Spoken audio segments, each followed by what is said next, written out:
प्रयागराज में मौनी अमावस्या पर संगम तट पर बवाल। शंकराचार्य अविमुक्तेश्वर आनंद ने किया स्नान करने से मना। गृह सचिव पर लगाया शिष्यों से मारपीट का आरोप।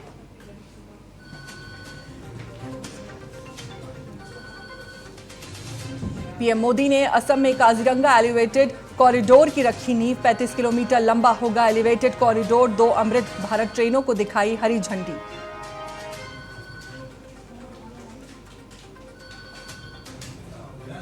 टैरिफ के बावजूद अमेरिका को ज्यादा भारतीय निर्यात। एफटीए ने दिए नए और वैकल्पिक बाजार। चांदी के आभूषणों का निर्यात में 248.74% वृद्धि।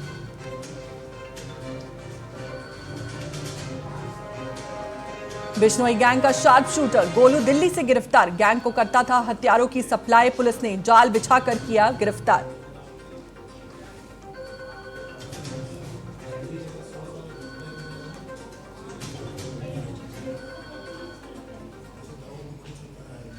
नमस्कार, आप देख रहे हैं टीएनपी न्यूज। मैं हूं आपके साथ फौजिया। बुलेटिन की शुरुआत करेंगे बड़ी खबर के साथ, जहां मौनी अमावस्या पर संगम तट पर बड़ा बवाल। शंकराचार्य अविमुक्तेश्वर आनंद का स्नान से इनकार। बीच रास्ते से ही पालकी अखाड़े में वापस लौटी। गृह सचिव पर शिष्यों से मारपीट का आरोप लगाया।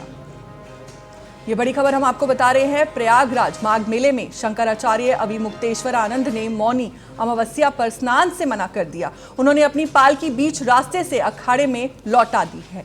बताया जाता है कि जब वे अपनी पालकी से अखाड़े से निकलकर संगम नोच पर जा रहे थे, तभी उनके शिष्यों के साथ यूपी सरकार के गृह सचिव मोहित गुप्ता ने धक्का मुक्की शुरू कर दी, जिसके बाद बवाल बढ़ गया। शंकराचार्य अविमुक्तेश्वर आनंद ने शिष्यों से मारपीट हो रही है, अधिकारी मारने का इशारा कर रहे हैं, इसलिए स्नान नहीं करूंगा। हालांकि पुलिस का कहना है कि अविमुक्तेश्वर आनंद के शिष्य एक साथ संगम नोच पर जा रहे थे, जबकि उन्हें टुकड़ों में जाने के लिए कहा जा रहा था, क्योंकि भीड़ बहुत ज्यादा था। ऐसे में व्यवस्था बिगड़ने का भी डर था। आपको बता दें कि मौनी अमावस्या पर संगम नगरी प्रयागराज में श्रद्धालुओं का जन सैलाब उमड़ रहा है। इस मौके पर भीड़ को नियंत्रित करने के लिए पुलिस बल तैनात है। पुलिस अफसर कंट्रोल रूम से लेकर संगम नोच तक रात से ही पेट्रोलिंग कर रहे हैं।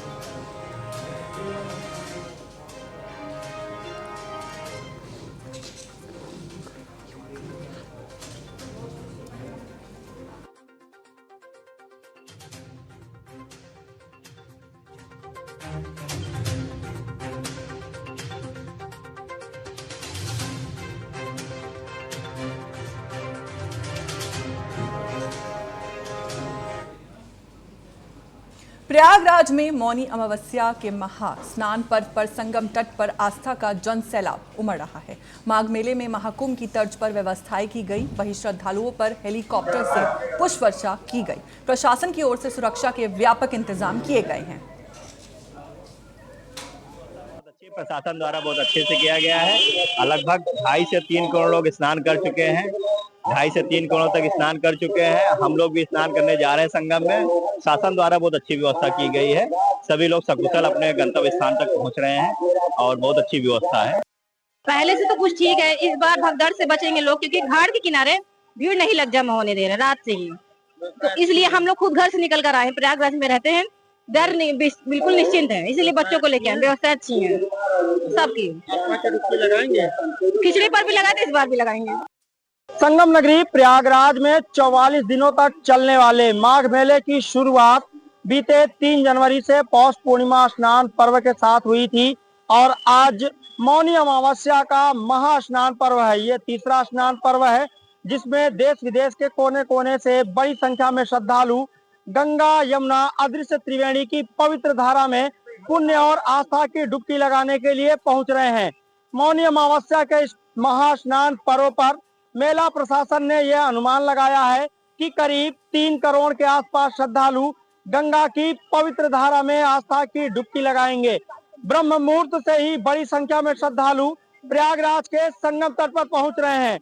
हम आपको यह तस्वीरों के माध्यम से दिखा रहे हैं कि देखिए किस तरीके से लोग सर पर आस्था की गठरी लेकर गंगा की पवित्र धारा में पुण्य और आस्था की डुबकी लगाने के लिए संगम तट पर पहुंच रहे हैं। और ऐसे में मेला प्रशासन द्वारा सुरक्षा के व्यापक इंतजाम किए गए हैं। जगह जगह पुलिस, आरएएफ के जवान, पीएसी के जवान तथा एटीएस कमांडोज की तैनाती की गई है और मेला प्रशासन के तमाम जो अधिकारी हैं वो लगातार मेला क्षेत्र में भ्रमण करते हुए व्यवस्थाओं का जायजा लेते हुए नजर आ रहे हैं। तो ऐसे में देर शाम तक श्रद्धालुओं का ये जो आंकड़ा है वो कहीं ना कहीं बढ़ता हुआ भी नजर आ रहा है। और सबसे अहम ये भी है कि महाकुंभ की तर्ज पर आयोजित इस माघ मेले में मौनी अमावस्या के स्नान पर्व पर एक बार फिर से श्रद्धालुओं तथा पूज्य साधु संतों पर हेलीकॉप्टर से पुष्प वर्षा की जा रही है। और ऐसे में माघ मेला के इस पावन पर्व पर देश विदेश के कोने कोने से बड़ी संख्या में श्रद्धालु गंगा की पवित्र धारा में पुण्य और आस्था की डुबकी लगाने के लिए पहुंच रहे हैं। पवन पटेल, टीएनपी न्यूज, प्रयागराज। खबरों में आगे बढ़ेंगे, जहां प्रधानमंत्री नरेंद्र मोदी असम दौरे के दूसरे दिन काजीरंगा नेशनल पार्क में 35 किलोमीटर लंबा एलिवेटेड कॉरिडोर का भूमि पूजन किया। इसके साथ ही 2 अमृत भारत एक्सप्रेस ट्रेनों को हरी झंडी दिखाकर रवाना भी किया। इस मौके पर पीएम मोदी ने कहा कि आज फिर काजीरंगा आने का सौभाग्य मिला है। ऐसे से मुझे अपनी पिछली यात्रा याद आना बहुत स्वाभाविक है। 2 वर्ष पहले काजीरंगा में बिताए गए पल मेरे जीवन के बहुत खास अनुभवों में शामिल है।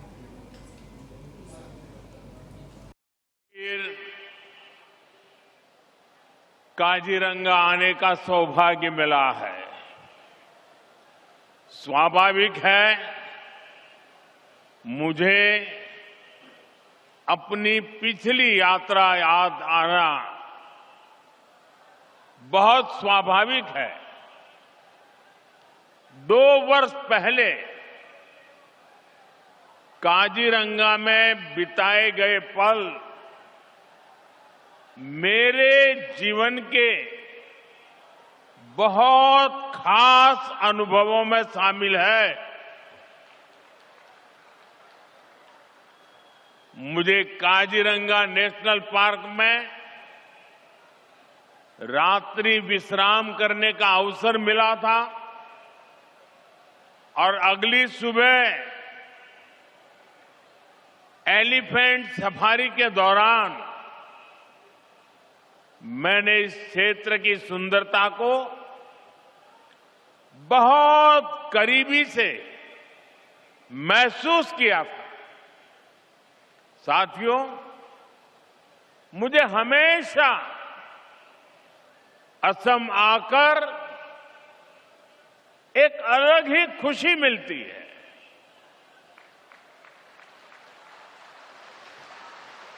ये धरती वीरों की धरती है। हर क्षेत्र में अपनी प्रतिभा दिखाने वाले बेटे बेटियों की धरती है। टेस्ला और स्पेस एक्स के सीईओ एलॉन मस्क ने ओपन एआई और माइक्रोसॉफ्ट के खिलाफ अपनी कानूनी लड़ाई तेज कर दी है। ब्लूमबर्ग के अनुसार मस्क ने इन कंपनियों से 79 अरब डॉलर लगभग 6.5 लाख करोड़ रुपए के जुर्माना लगाया है। ये राशि 134 अरब डॉलर लगभग 11 लाख करोड़ रुपए भी हो सकती है। मस्क का आरोप है कि चैट जीपीटी बनाने वाली कंपनी ओपन एआई ने अपने गैर लाभकारी उद्देश्यों को छोड़कर और माइक्रोसॉफ्ट के साथ साझेदारी करके उनके साथ धोखाधड़ी की है। रिपोर्ट्स के मुताबिक मस्क के वकीलों ने कोर्ट में दाखिल एक याचिका में जुर्माने का ब्यौरा दिया। ये कदम तब उठाया गया जब एक संघीय न्यायाधीश ने ओपन एआई और माइक्रोसॉफ्ट की उस अपील को खारिज कर दिया जिसमें उन्होंने अप्रैल के अंत में होने वाली सुनवाई को रोकने की कोशिश की थी। मस्क का कहना है कि 2015 में कंपनी की सह-स्थापना के समय उन्होंने $38 मिलियन का निवेश किया था। उसके आधार पर उन्हें यह हर्जाना मिलना चाहिए।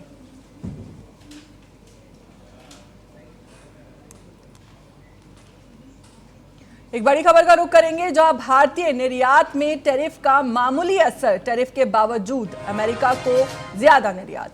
चांदी के आभूषणों का निर्यात 248% बढ़ा। एफटीए ने दिए भारत को नए और वैकल्पिक बाजार।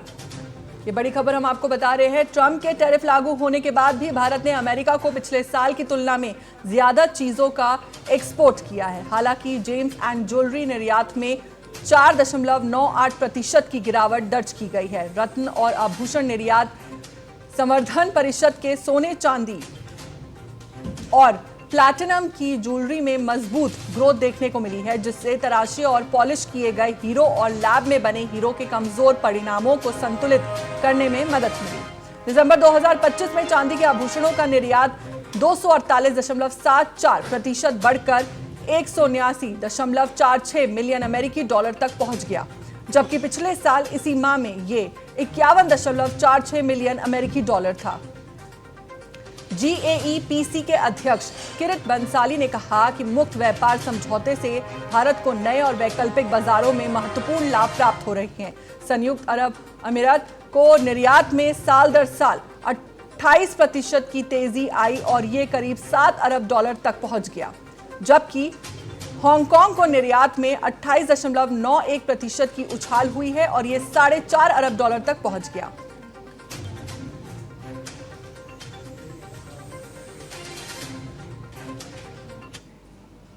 हरियाणा सरकार ने राज्य के किसानों और महिलाओं को बड़ी सौगात दी है। मुख्यमंत्री नायाब सिंह सैनी ने विभिन्न योजनाओं के हजारों लाभार्थियों को कुल 858 करोड़ रुपए की राशि जारी की। इनमें से किसानों के खाते में 659 करोड़ रुपए डाले गए। इस दौरान लाडो लक्ष्मी योजना की लाभार्थियों को तीसरी किश्त जारी की गई है। लाडो लक्ष्मी योजना के तहत पात्र लड़कियों और महिलाओं को 3 किश्तों में अब तक कुल 441 करोड़ रुपए वितरित किए जा चुके हैं। बीते साल 31 दिसंबर तक 9,98,000 महिलाओं ने ऐप के माध्यम से आवेदन किया, जिनमें से 8,63,000 की पात्रता साबित हुई। इस मौके पर मुख्यमंत्री नायाब सिंह सैनी ने कहा, दीनदयाल लाडो लक्ष्मी योजना के तहत प्रत्येक पात्र महिला को प्रतिमाह 2100 रुपए की वित्तीय सहायता प्रदान की जाती है। फरवरी 2026 से 1100 रुपए सीधे लाभार्थी के बचत बैंक खाते में जमा किए जाएंगे, जबकि शेष राशि 1000 रुपए RD या FD में जमा किए जाएंगे। जमा की गई रकम ब्याज के साथ लाभार्थी को दी जाएगी। वहीं इस योजना के तहत जिन 3 नई श्रेणियों को जोड़ा गया है, उन्हें भी फरवरी से लाभ मिलना शुरू होगा।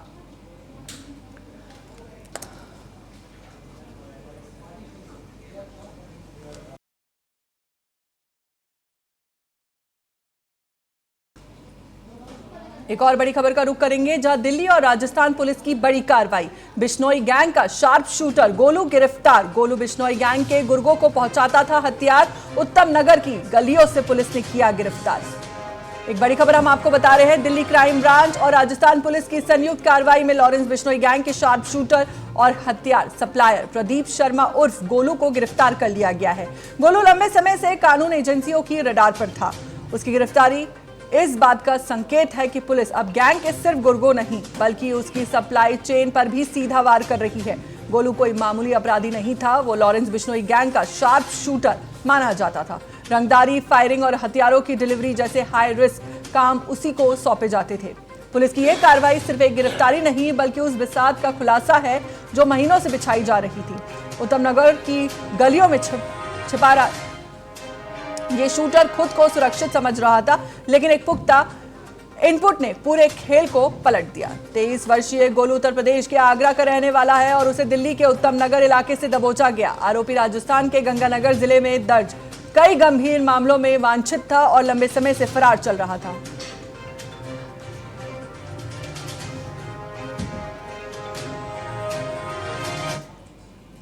कांग्रेस नेता प्रमोद तिवारी ने महाराष्ट्र स्थानीय निकाय चुनाव के नतीजे आने पर भाजपा पर तीखा हमला बोला। उन्होंने कहा कि भाजपा का चरित्र और चेहरा धोखे वाला है। जो उनके साथ होते हैं उन्हें वे निगल जाते हैं।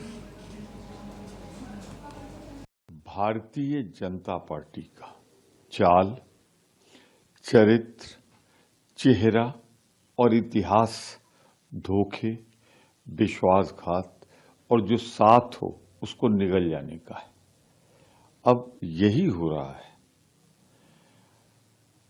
जो मुंबई में चुनाव हुए, शिवसेना जो उनके साथ है, पहले तो शिंदे जी को मुख्यमंत्री के रूप में लड़ाया, उत्तर जो विधानसभा थी वहां की, महाराष्ट्र की, उसमें बहुमत आने के बाद उनको किनारे कर दिया, मुख्यमंत्री से डिप्टी चीफ मिनिस्टर कर दिया। अब दोनों साथ मिलकर लड़े चुनाव। साथ मिलकर लड़ने के चुनाव के बाद शिवसेना का कब्जा रहा है उस पर। शिवसेना की अपनी कुछ शर्तें होंगी अब वो उनको निगल जाना चाहते हैं, उनको दबाना चाहते हैं, उनके तोड़ना चाहते हैं। दोनों एक सरकार में शामिल है, मुख्यमंत्री उप मुख्यमंत्री दोनों एक गठबंधन में हैं, तब दोनों को एक दूसरे पर विश्वास है। ये जो पाप का महल है भारतीय जनता पार्टी का, जब गिरेगा तो सब उनके साथ जो हैं अलग खड़े नजर आएंगे। यही महाराष्ट्र में हो रहा है, लोगों में अविश्वास है।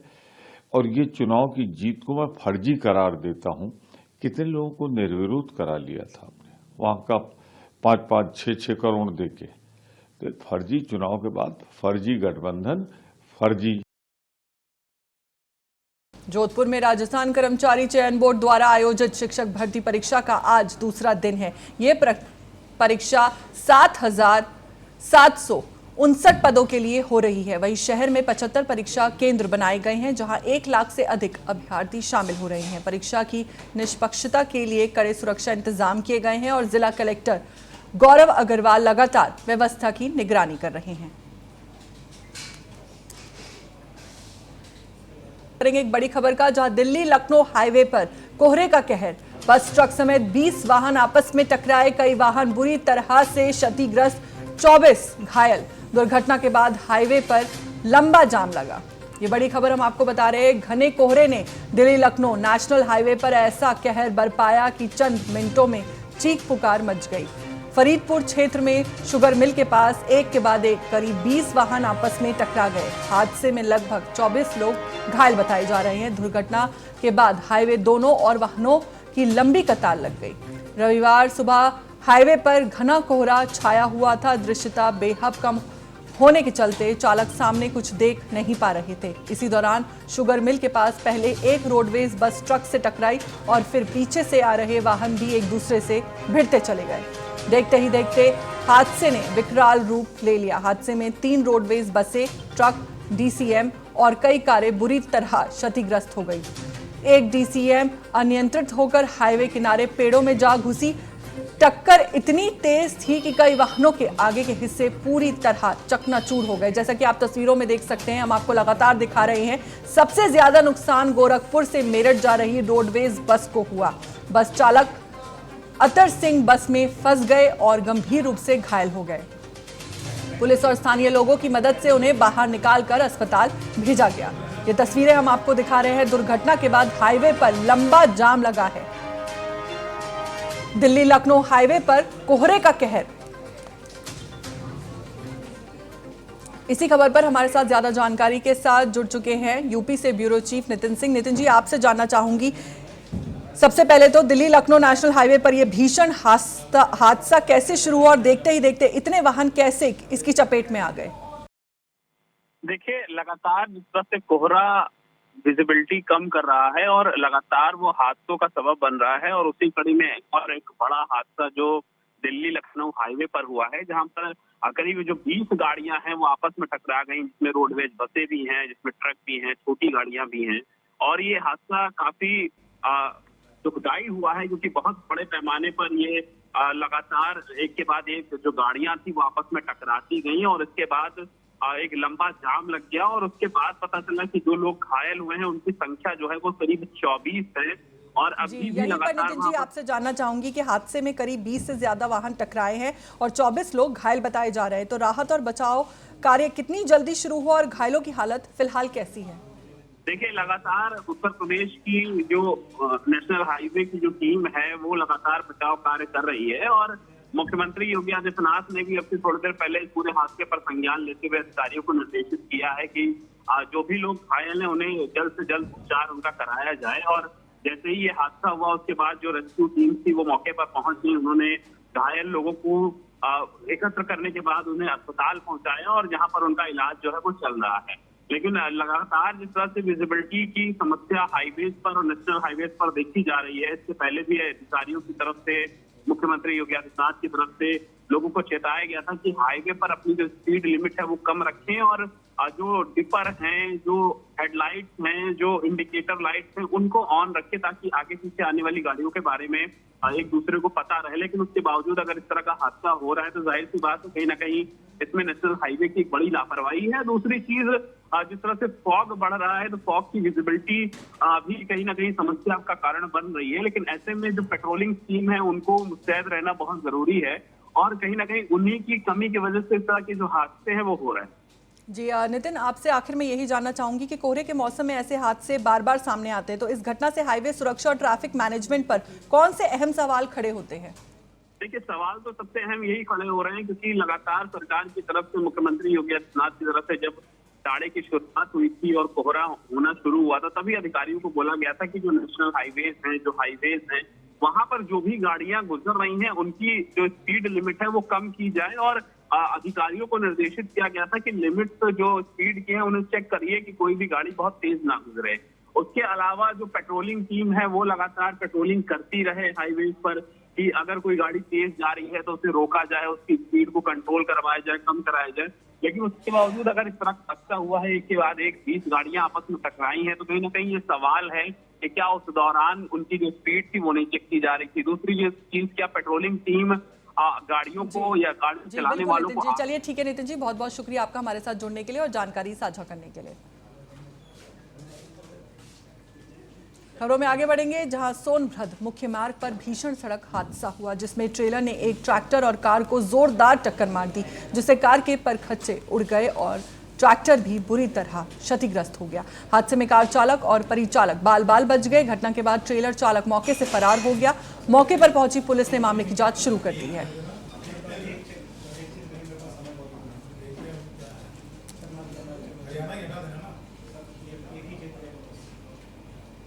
इसी के साथ फिलहाल इस बुलेटिन में मेरे साथ इतना ही। बाकी खबरों के लिए आप देखते रहिए TNP न्यूज़। नमस्कार।